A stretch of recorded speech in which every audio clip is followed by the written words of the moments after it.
आप सभी साईं भक्तों को जय साईं राम। आशा करती हूँ आप सब खुश होंगे, अच्छे होंगे, स्वस्थ होंगे और बाबा की सेवा कर रहे होंगे। आज ना बाबा की एक बहुत सुंदर लीला बताऊंगी।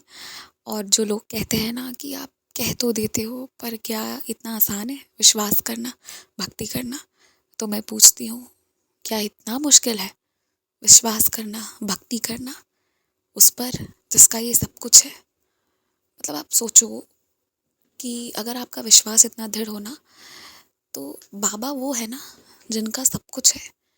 तो मतलब आप चाह जाओगे तो वो चीज़ तो तुरंत मिल जानी है आपने। वो किसी वक्त के बंधन में नहीं, वो किसी बंधन में नहीं है वो।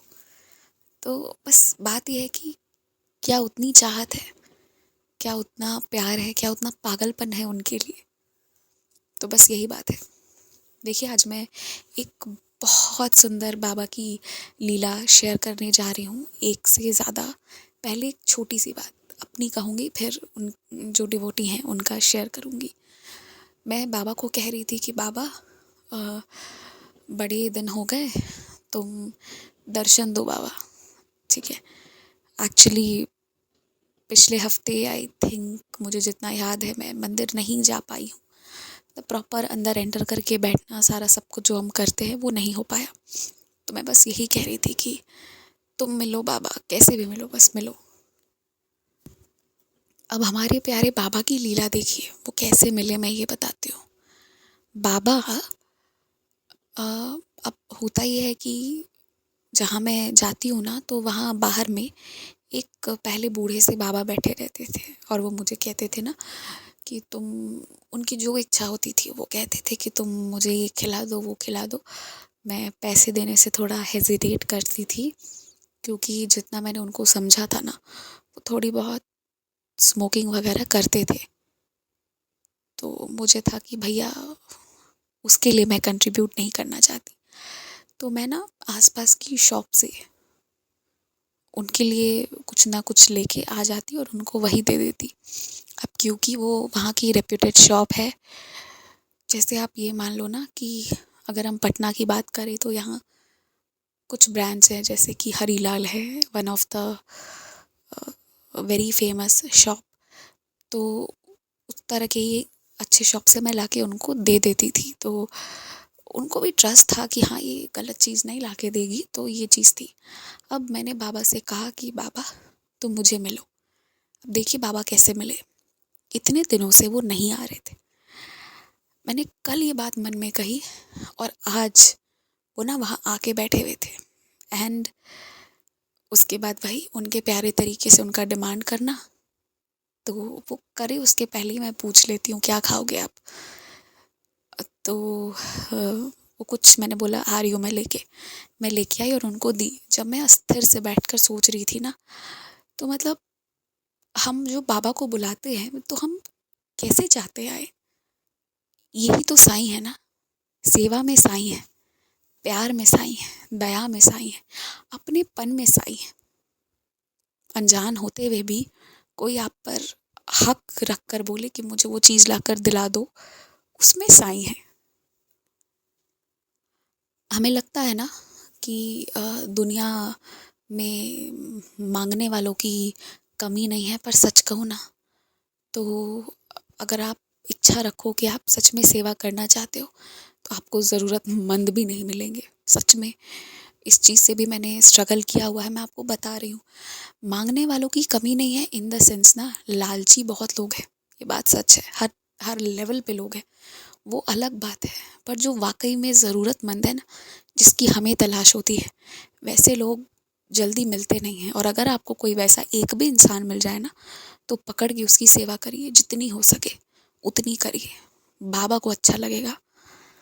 क्योंकि सब चाहते भी है ना, मैं बता रही हूँ। मैंने एक बार सर को पूछा था कि, एक सर है, मैंने पूछा कि मैं आखिर करूँ तो करूँ क्या। क्योंकि झूठे लोगों की दुनिया इतनी ज़्यादा दिखती है, मतलब वो दिखाएंगे उन्हें ज़रूरत है, बट वो उन चीज़ों को ले सकते हैं, फुलफ़िल कर सकते हैं अपनी नीड्स को। तो वैसे वाले लोग आपको ज़्यादा मिल जाएंगे, जिनका मतलब ये है कि थोड़ा बहुत आगे पीछे करके एडजस्ट हो जाएगा। पर जो सच में दीन दुखी है ना, जिसे सच में बहुत ज़रूरत है, वैसे लोग खोज रहे हैं, अगर आप रियल में जाओ ना तो आपको मिलेंगे भी नहीं, बहुत मुश्किल होगी। आप ट्राई करके देख लेना, किस्मत अच्छी रही तो आपको मिल जाएंगे, नहीं तो फिर भैया बाबा के आगे पीछे करके कहना पड़ेगा कि मुझे सेवा का मौका दो। तो मुझे लगा हो तो गए साईं के दर्शन, क्योंकि ना जब कोई प्यार से कोई चीज़ मांग लेना तो मेरा दिल आ जाता है उस पर। क्योंकि वो जो प्यार, वो जो हक, जो अपनापन होता है ना, वही तो साईं है। और कौन है साईं? चलिए अब आपको ये एक सुंदर लीला बताती हूँ जो ये डिवोटी ने शेयर किया है। और ये जो एक्सपीरियंस है ना, पहले सुनिए, उसके बाद कुछ कहूँगी। ये बाबा के सप्ताह पारायण कई बार कर चुकी हैं। जो लोग सप्ताह पारायण किए हुए हैं और जो नहीं किए हैं आज तक, इस बात से आप दोनों एग्री करिएगा, जब तक बाबा की इच्छा नहीं होगी ना, आप कर नहीं सकते हो। क्यों? क्योंकि ये जो डिवोटी है ना, ये पहले बहुत सप्ताह पारायण की हुई है, महापारायण भी इन्होंने किया हुआ है, बहुत करती थी। पर पिछले साल से ना इनकी तबीयत बिगड़नी शुरू हुई, ये डिप्रेशन में जाना शुरू हो गई और इनका सप्ताह पारायण बंद हो गया। और वो सप्ताह पारायण जो ना जाने कितनी बार उन्होंने किया था, वो पिछले साल से उन्हें हिम्मत नहीं होती थी वो करने की, क्योंकि उनका डिप्रेशन उन्हें ये समझा दिया था कि उनसे हो ही नहीं पाएगा। और एक बार आपने कमिटमेंट दे दी है कि आपको ये चीज़ करना है, तो वो आपको कैसे भी करके पूरा तो करना ही होगा। तो आप, बस यही कहना है ना मुझे कि कभी घमंड मत करिए। कि अगर जो लोग रेगुलर करते हैं वो कभी घमंड मत करिए, और जिन्होंने आज तक नहीं किया है ना, तो आप जब तक बाबा से ये आशीर्वाद नहीं मांगोगे ना, तब तक आप अपने दम पे नहीं कर पाएंगे। दोनों बातें हैं, तो वो चाहेंगे तभी होगा। तो इनका सप्ताह पारायण बंद हो गया था। सिर्फ ये हर थर्सडे के थर्सडे साईं सच्चरित्र जी के महापारायण को करती थी। अब होता ये है कि इनकी जो शिरडी की टिकट्स थी वो भी कैंसिल हो गई थी। और आप समझो कि इसीलिए मैं एक बार वीडियो बनाया था जिस पे मैंने थोड़ा सा मतलब कहा था कि आए गए हर इंसान को ना अपने लिए डिप्रेशन टर्म यूज़ नहीं करना चाहिए। तो बहुत लोगों को वो बात बुरी लगी थी। तो मेरा उद्देश्य उन लोगों को बुरा महसूस करवाना था जिन लोगों को ना कुछ नहीं है, थोड़ा बहुत ऊपर नीचे हो जा रहा है, तो वो उस चीज़ को ना डिप्रेशन का टर्म दे दे रहे हैं। मतलब थोड़ी बहुत, किस घर में थोड़े बहुत मान लीजिए कि आर्ग्यूमेंट्स या कुछ भी ऊपर नीचे फाइनेंशियल ये वो थोड़ा बहुत हुआ, तो वो उस नेगेटिविटी को ना डिप्रेशन का नाम देते हैं। तो उन्हें बुरा लगना भी चाहिए, क्योंकि ये जो डिप्रेशन जिनके साथ रियल में होता है ना, ये बहुत खौफनाक होता है। ये हम इमेजिन भी नहीं कर सकते। और ना हमें खुद ब खुद डॉक्टर नहीं बनना चाहिए कि अच्छा उस टाइम पे मैं दुखित था तो मैं ज़रूर डिप्रेशन में था, ना है वो ओवरकम डिप्रेशन। आप समझते नहीं हो, डिप्रेशन बहुत बड़ी बात होती है और वो परेशानियों का एक चेन होता है। तो इसलिए जब तक कोई बात थोड़ी बहुत हो जाए उसमें अपने आप को डिप्रेस्ड मत बताइए। ये डिवोटी हैं, ये इतना परेशान हो गई डिप्रेशन से कि और इनकी टिकट भी ख़राब मतलब कैंसिल हो चुकी थी लास्ट मार्च वाली शिरडी की। पर ये ना मतलब बाबा की भक्ति करती थी। अच्छा, इन द मीन टाइम ये डॉक्टर के पास भी गई, साइकेट्रिस्ट के पास, और इनको मतलब मानसिक रोग विशेषज्ञ के पास, और इनको जो है वो वहाँ पे मेडिसिन्स भी मिली और ये मेडिसिन्स लेना भी शुरू कर दी, पर उसका कोई इफ़ेक्ट ही नहीं था। वो इनइफेक्टिव था, मतलब उसका कोई असर नहीं हो रहा था, ठीक हो ही नहीं रही थी। तो जनरली जो जितना मुझे पता है ना, ये लोग क्या करते हैं ना कि आपको जो पिल्स देते हैं उसमें कुछ डेफिनेटली केमिकल्स होते हैं, बट ना उसमें स्लीपिंग एलिमेंट ज़्यादा होता है। तो आप जितना ज़्यादा सोगे आप सोचोगे नहीं, तो ये चीज़ होती है। बाकी क्या है मुझे ज़्यादा डिटेल तो पता नहीं, पर ये बात ज़रूर है कि आप जो इस चीज़ से ना, मतलब ये बहुत ख़तरनाक चीज़ है, ये मजाक नहीं है। और आप ये सोचो कि इनकी सारी चीज़ें अब इनफेक्टिव होनी शुरू हो गई। लेकिन फिर इन्होंने बाबा का थर्सडे महापारायण जारी रखा और बाबा की मेहर से ये 16 नवंबर को शिरडी दर्शन करी है इस साल। ठीक है, नवरात्रि के दिनों में इन्हें बाबा जी का आशीर्वाद मिला और इनकी टिकट्स हो गई। 24 अक्टूबर को था दशहरा और उसके बाद जो है इनकी टिकट्स बुक हो चुकी थी। ये गई शिरडी, इन्होंने धूप आरती अटेंड करे, बाबा के दर्शन करा। अगले दिन जब ये एलोरा केव्स गई तो ये ऐसा गिरी कि इनके पाँव में फ्रैक्चर हो गया। ये सुन के ही ना मुझे आगे पढ़ने की हिम्मत नहीं हो रही थी, क्योंकि ये मैंने भी अपना पाँव तोड़वाया हुआ है तो बहुत इरिटेशन होता है, ये बात तो है। और पता है जब पाँव टूटता है या हाथ या कुछ भी, तो फर्स्ट डे जो होता है ना वो बहुत डिफ़िकल्ट होता है, फिर तो डे बाय डे आप आराम से चिल होके रहने लगते हो। तो जो इनका पाँव टूटा था तो ये अब मैं सोच रही हूँ कि कैसे इन्होंने किया होगा। पाँव में फ्रैक्चर हो गई। अगले दिन ना इन्हें फिर से बाबा के दर्शन को जाना था। अब इनके जो हस्बैंड है ना वो इतना भक्ति वगैरह नहीं करते हैं, लेकिन वो ना इनको ये बात बोले कि तुम तो बाबा से प्यार करती हो, तुम्हारा तो कमिटमेंट था ना कि तुम उनके दर्शन के लिए जाओगी, तो तुम जाओ, पाँव ही में ना फ्रैक्चर आया है और ऐसा क्या हुआ है कि तुम नहीं जा सकती हो। Just look at his devotion. Although इन्होंने कहा कि वो भक्ति नहीं करते हैं, पर मैं तो ये मानती हूँ कि कहीं ना कहीं उनका उस रब पर बहुत विश्वास है। वो हो सकता है सगुण फॉर्म पे बिलीव नहीं करते हो, पर एक निर्गुण फॉर्म जो है, जो सुपर एनर्जी है, अगर वो नहीं होता तो इनको वो इतना मोटिवेट नहीं करते, है ना। या ये कहिए कि वो बाबा की मेहर थी कि जो उनके मुख से ये बात निकली और इन्होंने कहा कि पाँव टूटा है ना तो व्हीलचेयर का तो इंतज़ाम है, व्हीलचेयर पे बैठो और जाओ, तुमने कमिटमेंट दिया है बाबा को। तो ये बहुत प्यारी बात थी, मुझे ये सुनकर बहुत अच्छा लगा इस तरह से किसी को मोटिवेट करना। तो ये ना बाबा के व्हीलचेयर का इनके लिए इंतज़ाम हो गया। सुबह की बात है, काकड़ आरती की, ठीक है। तो सोचो कि आप कैसे ये सारा सब कुछ करके रेडी हुई होंगी टूटे हुए पाँव के साथ, और इनका फ्रैक्चर भी जो हुआ था तो फिर वो जो प्लास्टर वगैरह हुआ वो भी शिरडी के ही हॉस्पिटल में हुआ था, वहाँ जो संस्थान का हॉस्पिटल है ना उधर ही। तो फिर ये सुबह बैठ गई व्हीलचेयर पर।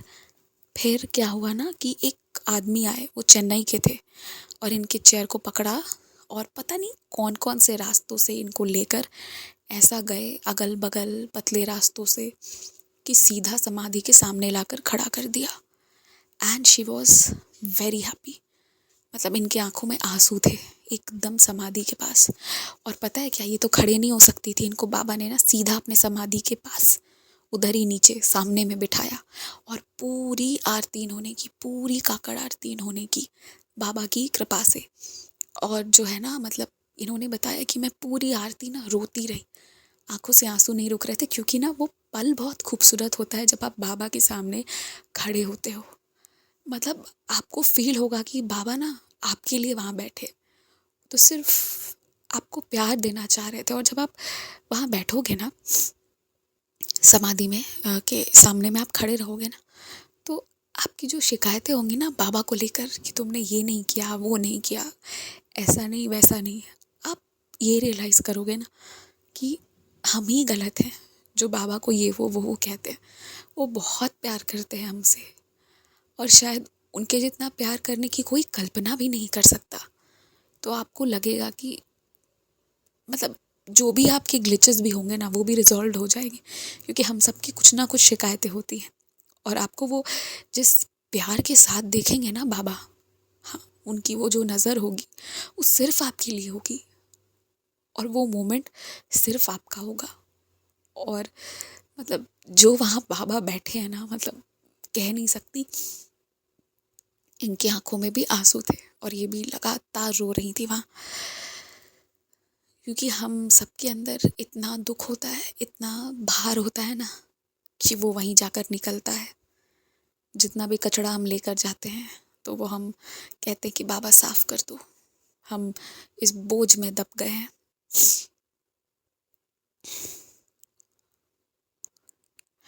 तो फिर ये जब वहाँ से निकली बाहर तो इन्हें बहुत अच्छा लगा। डेफिनेटली इसका हम क्या ही कह सकते हैं। मुझे शिरडी की याद आ रही है।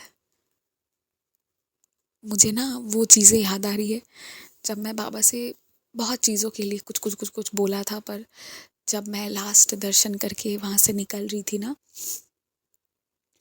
तो बाबा ऐसे देख रहे थे ना कि जैसे वो भी कह रहे हैं माफ़ नहीं करोगी, हो गई गलती, अब माफ़ कर दो, भूल जाओ, तुम तो जा ही रही हो, नाराज़ होके मत जाओ। I remember that. आज इनकी स्टोरी सुनाते सुनाते मुझे मेरे बाबा की शिरडी याद आ गई। तो ये फिर जब बाहर निकली ना वहाँ से, तो उसके बाद क्या हुआ कि खुशी से इनके दर्शन वगैरह हो गए, वापस भी आ गई। लेकिन वहाँ से आने के बाद एक बहुत अच्छी चीज़ हुई इनके लाइफ में। जो प्रॉब्लम चल रही थी, जो डिप्रेशन से ये गुजर रही थी, उसको ये ओवरकम कर गई। और ये जो एक खोई हुई सी कोई एलिमेंट थी ना, जो लाइफ का कोई एसेंस खो गया था, वो इन्हें वापस मिल गया। ये खुशी से रहना शुरू कर दिया, इनका दिमाग शांत हो गया जो पहले परेशान हो रहा था, और इनका जो स्ट्रेंथ था वो वापस आ गया।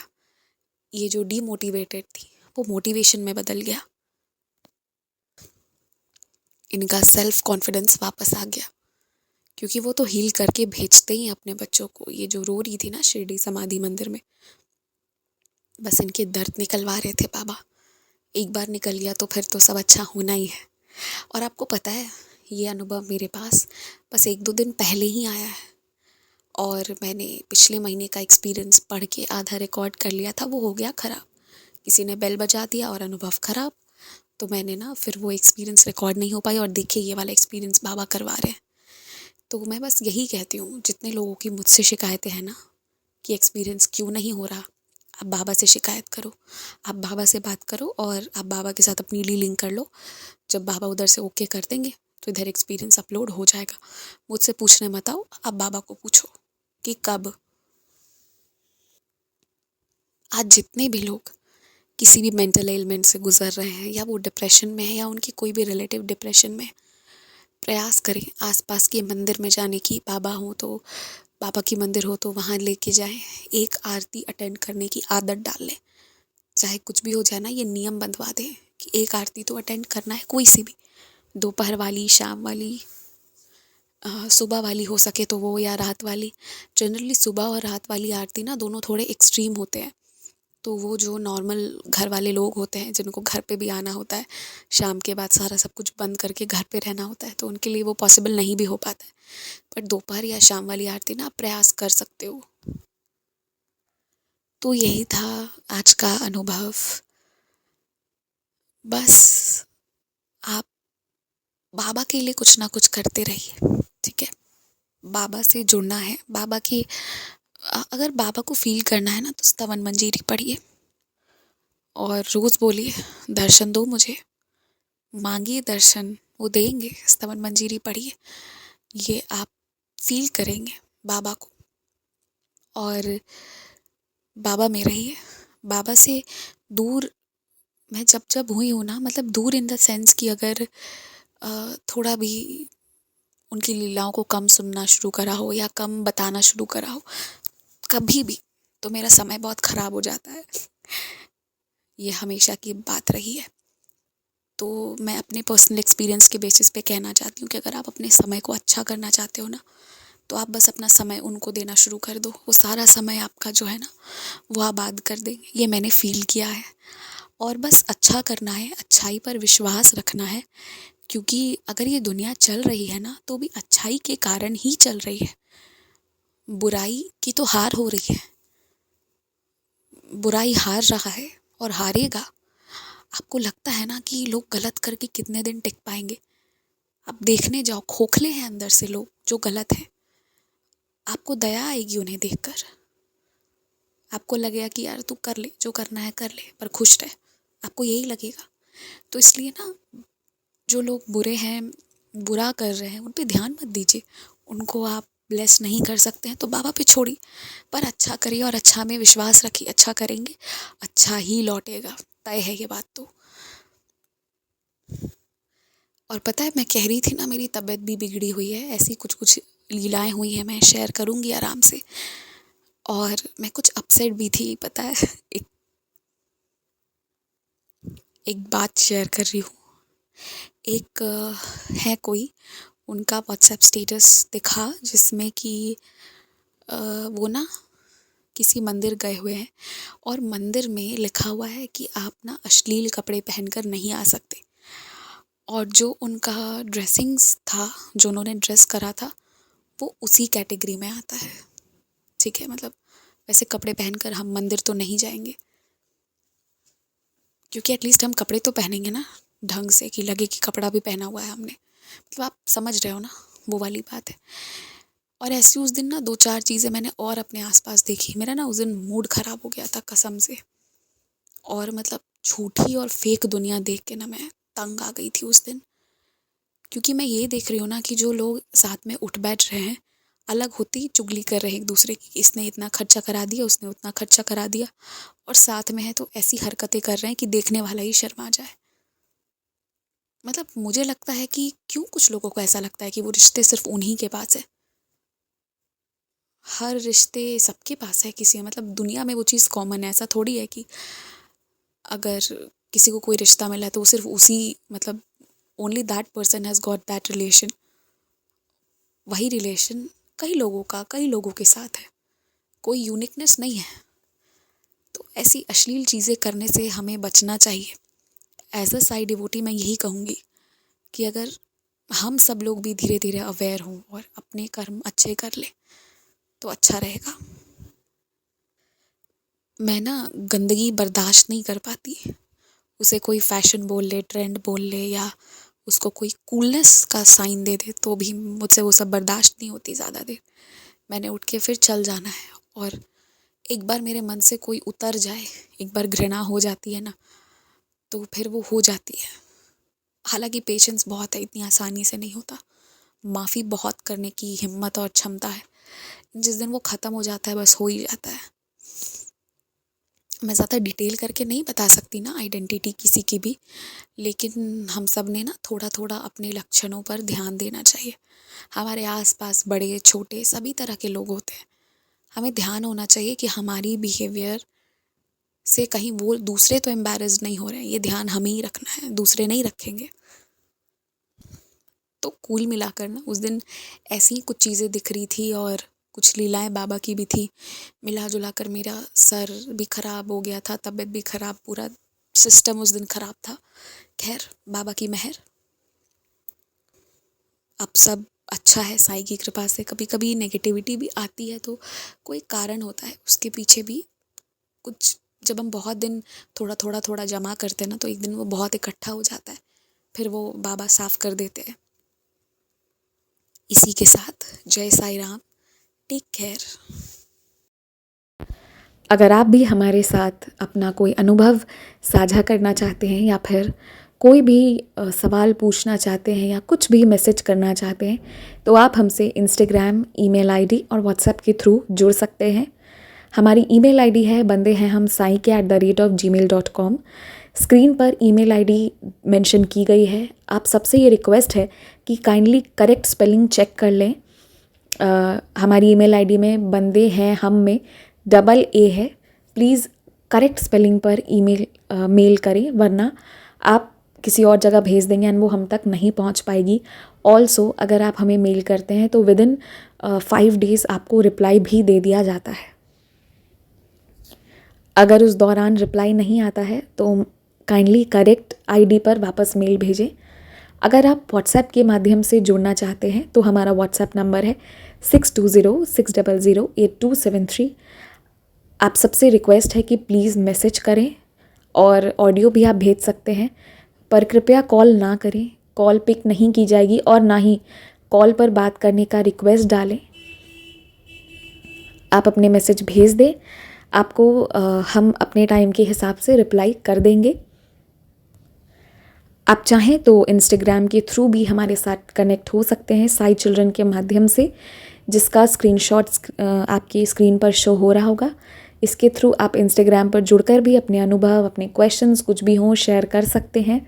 जो भी है, आप अपनी भावनाओं को ज़रूर शेयर करें। एंड बस जय Sai Ram, stay blessed, take care, बाबा आपको बहुत सी खुशियाँ दें।